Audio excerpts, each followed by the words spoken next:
काँग्रेस नेते विजय वडेट्टीवारांनी पुन्हा मंगेशकर कुटुंबासह रुग्णालयावर निशाणा साधलाय। मंगेशकर रुग्णालयाने प्रकाश आमटेंकडून 5 लाखाचं बिल घेतलं होतं असा आरोप विजय वडेट्टीवारांनी केलाय। दीनानाथ मंगेशकरांच्या 7व्या माळ्यावर मंगेशकर कुटुंबियासाठी ते राखीव आहे। तिथे तेवढंच त्यांच्यासाठी आप्तेष्टांचा उपचार होतो। हे चॅरिटी हॉस्पिटल आहे। पेशंट तपासणीला आला की 20 रुपये घ्यावे लागतात, इथे 600 रुपये मोजावे लागतात। म्हणजे ही लूट नाही का?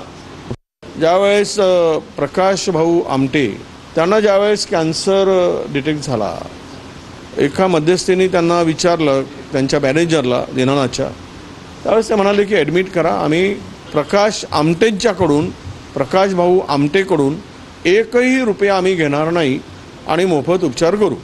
नंतर त्यांनी बाहेरून काही औषधी मागवावे लागतील म्हणून त्यांच्या आप्तेष्टाकडून 5 लाख रुपये हॉस्पिटलमध्ये जमा करायला लावले प्रकाश भाऊ आमटेंच्या उपचारासाठी।